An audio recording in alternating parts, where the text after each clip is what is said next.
What is up, everybody? Welcome to the Halftime Snacks podcast. This show features short interviews that you can listen during the halftime of your favorite sports events. Every Tuesday, I host fun conversations with talented people in the sports industry where we'll learn from their stories, knowledge, and experiences. So go grab your favorite snack and come snack with us. Are you ready? Let's go!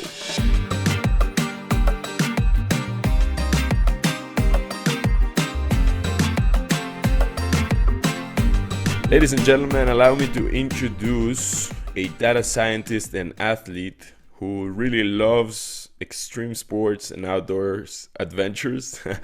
Her life mission is really to change the perspective and the perception of what a woman is to achieve equality in society. She's the CEO and founder of Wild AI, a platform that applies the science of female physiology to athletes to enhance their performance in their everyday life. They provide women with training, nutrition, and sleep recommendations based on their physiology, considering whether they menstruate, use birth control, or are in menopause. It is a pleasure to host her today on the Halftime Snacks. So without further ado, Helene, welcome to the Halftime Snacks.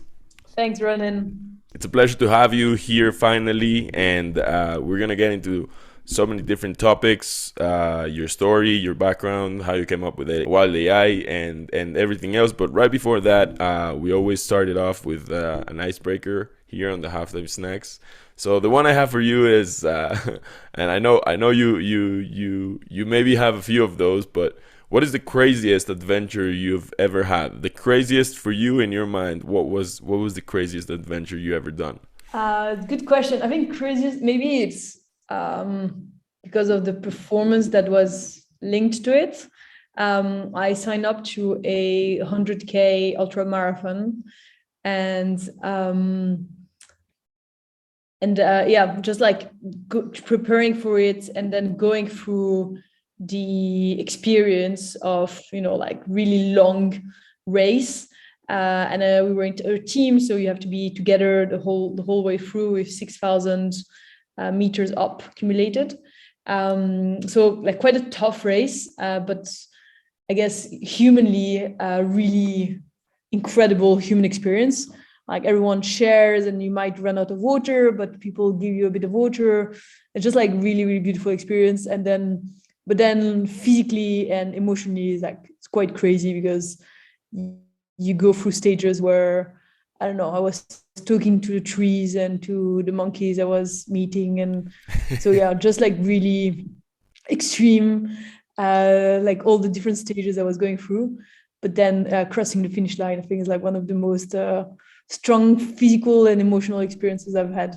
Did you always were very keen and passionate about extremes, or was that something you developed along the years, or how exactly in your life you kind of adapted yourself to that kind of sports? Yeah, actually, it's funny. I actually, when people say, "Oh, it's good to have a balanced life and a little bit of everything," I actually think it's good to have extremes. Like I really like to go full on into something and then go 100% for it, and then if it doesn't work, like maybe switch. But I'm quite keen on extremes as opposed to an average balanced approach to things. And so was I always like that? I always liked like adventures and things like that, but growing up I don't think I was really into extremes. It's more like it developed over time. And I always liked what is called extreme sports, like off-piste skiing or things like that, but really doing it proactively and seeking them really developed with time, I think. Interesting. And maybe thinking back into your life, your personal life outside of sports, are you also a very keen or very you have that perspective on taking extremes in your life, like where your transitions and changes of things that you were doing out of a sudden like sounded absolutely crazy, or is that a different mindset when it's outside of sports? I think, I mean, like, it also depends who's looking at it. I guess for some people it might sound crazy, but then, like I take risks by measuring them as well. I'm really happy to take risks, but I do measure them. So I don't do things. It might seem that I do things at a whim of a foot, but actually I do measure risks. I measure risks and I like to take them. And that's also true professionally. I changed careers a few times. I launched my business. And I guess for many people, creating a business from scratch is crazy.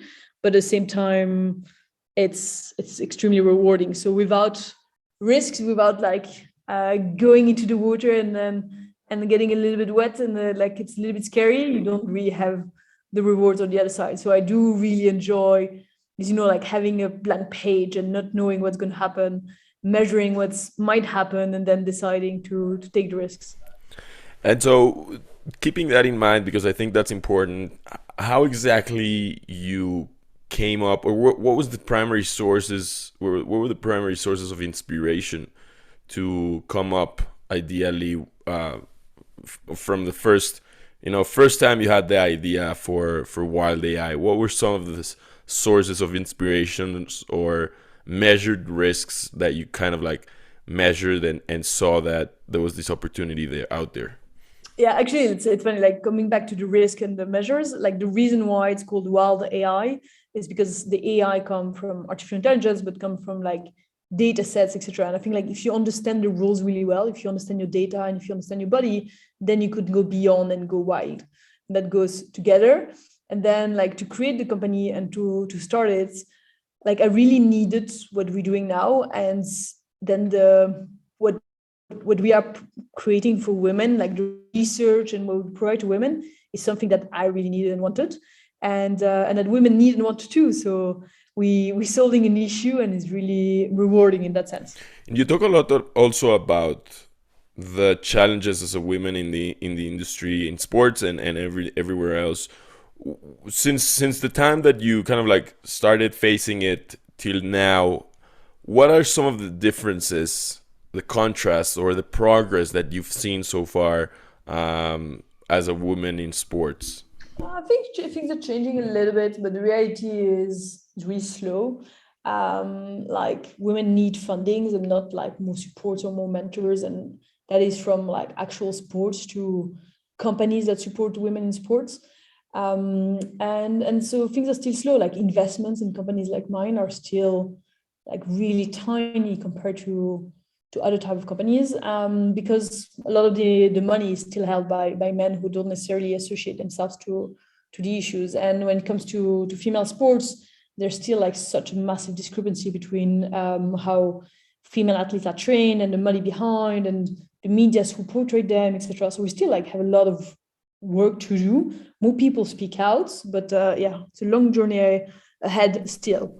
Okay, So lot of work to do.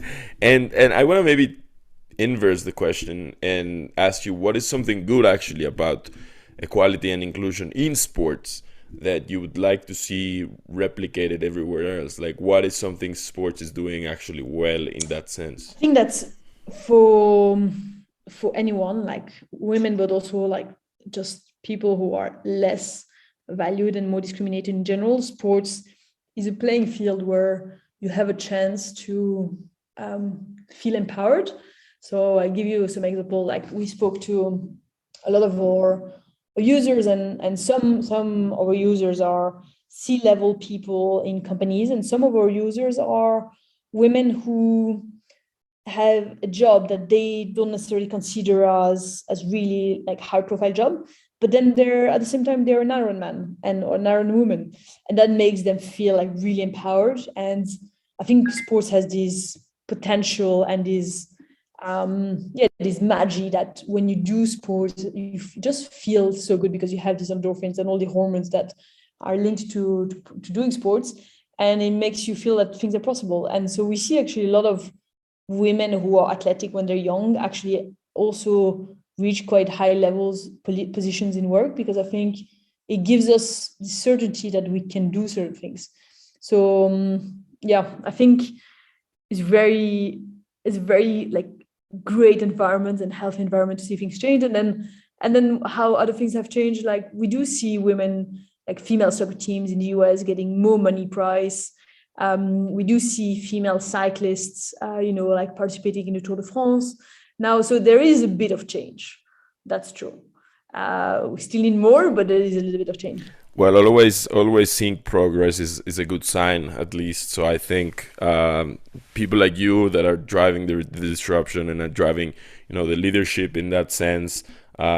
Always always need to like hear and understand. What are some of the things that pioneers are doing or working on. But now maybe switching a little bit more into like performance, which is most of what Wild AI focuses. And by the way, I love the connection between Wild AI, the measurement part of data, and the Wild is the two combined is basically it describes your life, measured risks, which I like a lot. But switching over to performance, what are some of the things that you've learned about women performance?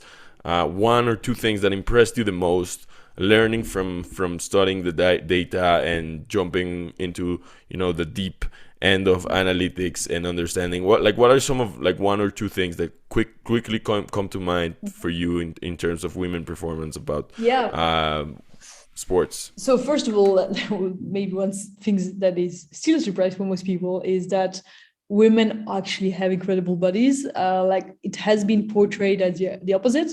Like when you're in sports, like being a man is a bit the holy grail. Like men are fast and strong and women are not. And so we actually like presented as the opposite, being like basically weak and not very interesting. The reality is actually that we're not. Like we have an incredibly powerful body, and it is a very different body than men. But we are more endurant, we're more resistant to extreme environments and things like that. So we really have benefits actually of being women. And then also the other thing is that the female body is an incredible fine-tuned machine. Like every single month from scratch, we can create a human. It's like the most difficult thing on the planet. Like the best scientists can't create a human in a plastic box, whereas a woman in 9 months like pops you out a whole human. And so when you think about that, it's pretty incredible. And the female body every single month can create that, but it isn't the only purpose of the female body. And so when you understand what the female body needs and when with the menstrual cycle, it's actually really powerful. We just didn't really know how to fuel that body. So when you have your periods, you need iron. When you ovulate, you need fats. After ovulation, you need to time your protein intake, etc.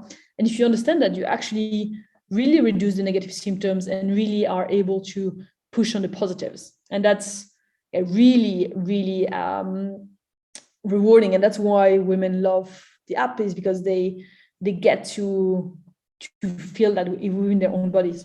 And maybe jumping a little bit deeper into that, I want to ask you maybe what are some common beliefs or thoughts about people that are not really experts, that they assume to be true. It could also be women, maybe not only men, but people just or users using the app. What are some of the beliefs that people or women assume to be true about performance, about how their body can react to specific things, or do different things that you kind of like disagree with, like you've seen most of the truth through the data and through the app, that now or maybe want to share practical tips for everyone out there listening, why that may not really be true. Yeah, so first of all, that as I was saying, that women are not these weak little beings. Like we were never fragile little human beings. Like we are like basically superhumans. And a lot of the just the literature, the marketing on what is a woman has been wrong and presented us as weaklings. So I think like this is something we need to change for both men and women, really, and change an entire societal thinking around that. But it really goes into this whole female empowerment movement together with male empowerment movement. Like a little boy when he's at school and other boys would say like, oh, you look like a girl, or you gay, etc. What he hears is being a girl, being feminine, acting like someone who's gay, and like which they associate to being feminine, is like the worst thing that can ever happen. So of course, when a boy grows up, he doesn't think that women are great. So like we really need to change that entirely. So it goes like there's so many levels on that. Maybe jumping now a little bit deeper on also on the science and the type of analysis that you guys do. I saw that you guys posted very recently on your socials, more graphs and analysis and best practices for some of the things that you guys have learned from your users related to fatigue, how fatigue impacts performance, the different types of activities that people like to do. So maybe let's talk a little bit more about the science and maybe the best practices for people here.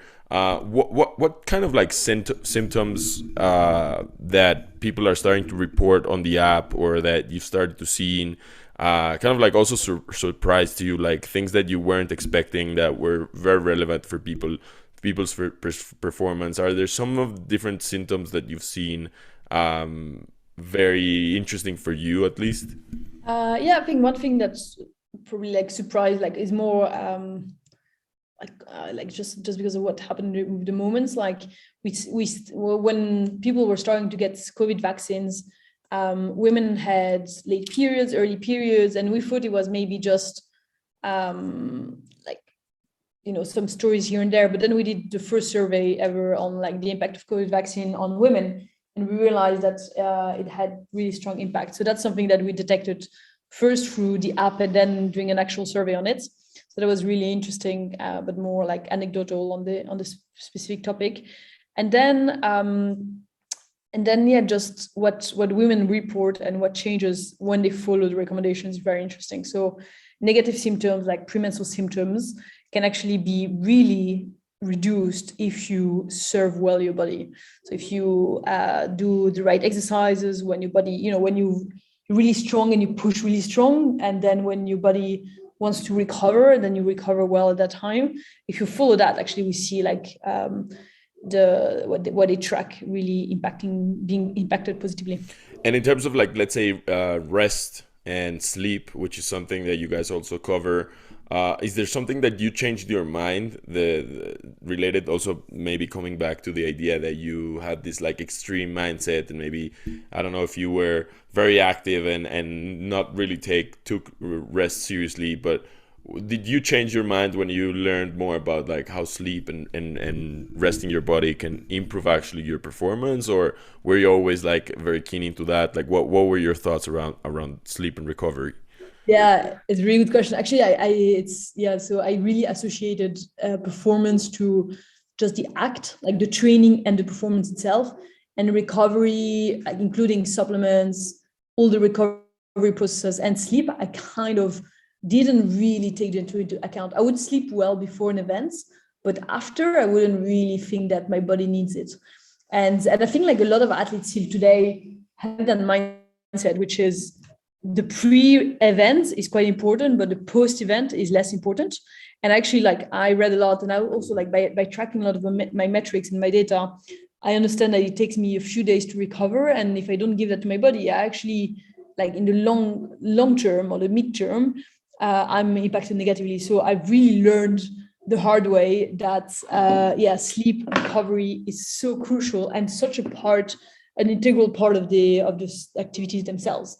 So and that's also something that we are trying to communicate within the app. But I think like the mindset is like, okay, if I can train for an event, I'll put all my effort before, and after I don't really want to hear about it anymore. But so yeah, definitely no, I was pretty part of the less educated ones. Switching maybe now to talk a little bit about the market that you guys are focusing on, and maybe for the ones listening that are very interested in what you're speaking about right now, who are really your target customers, or who should really download the app and go out there and start using it, recording and reporting their symptoms or the things that they do and how they're feeling?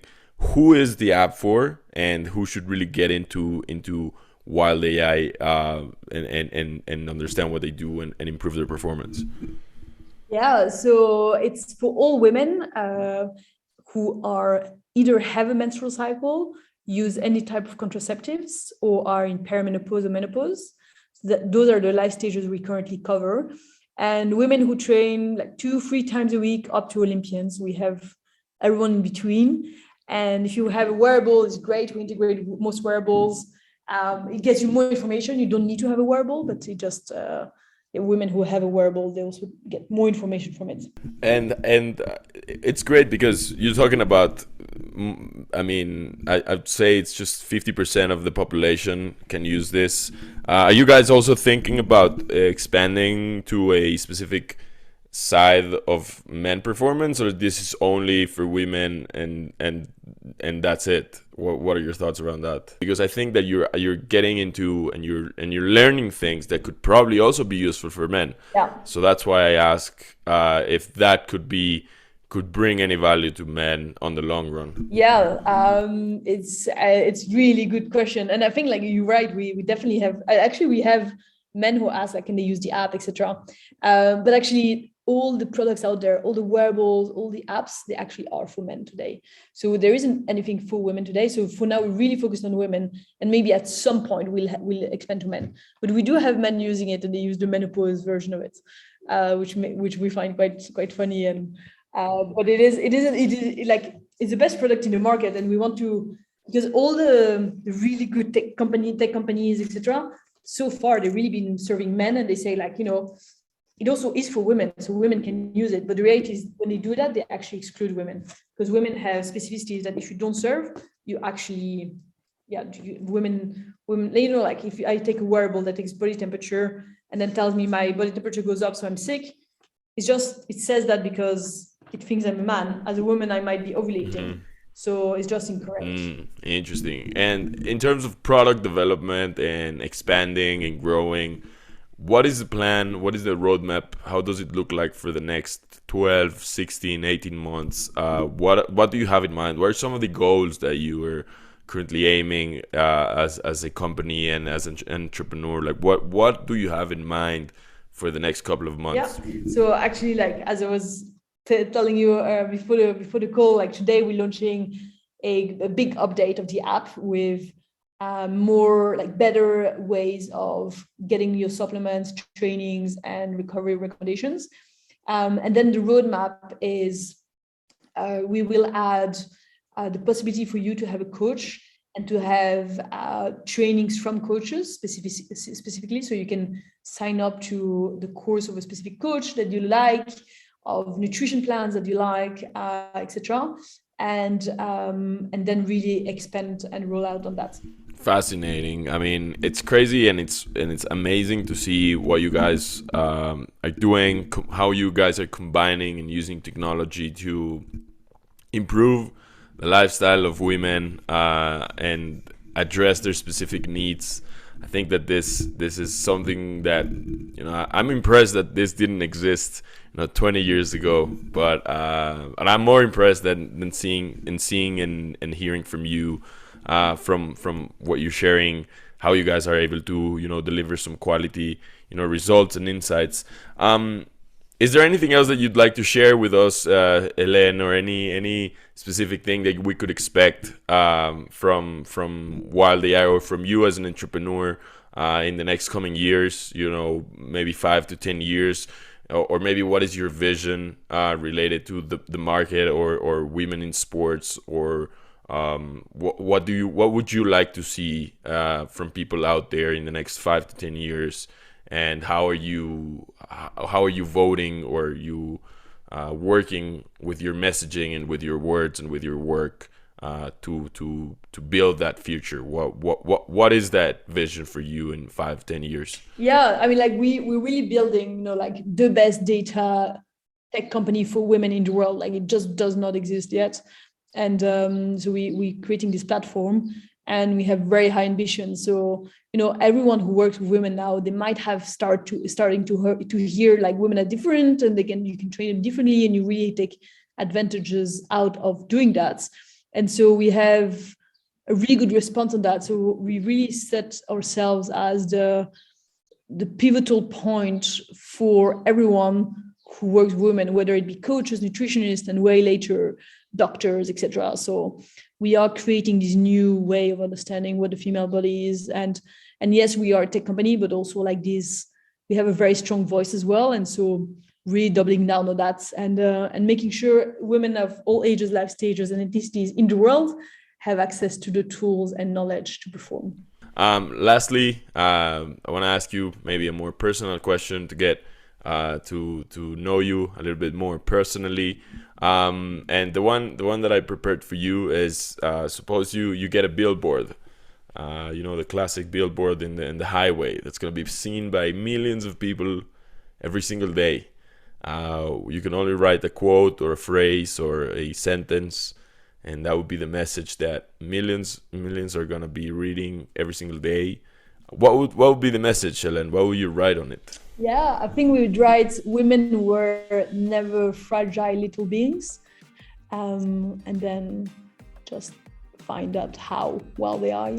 Because I think that a big misconception is that we're just like these fragile little subhumans. So really changing that.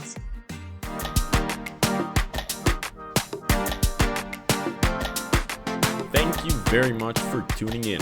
If you enjoyed this episode, hit the subscribe button and leave a review on Apple Podcasts. If you enjoy learning about the business and technology behind sports, make sure you subscribe to the Sports Tech Biz newsletter. I'll leave the link in the show notes. See you all next week. Bye bye.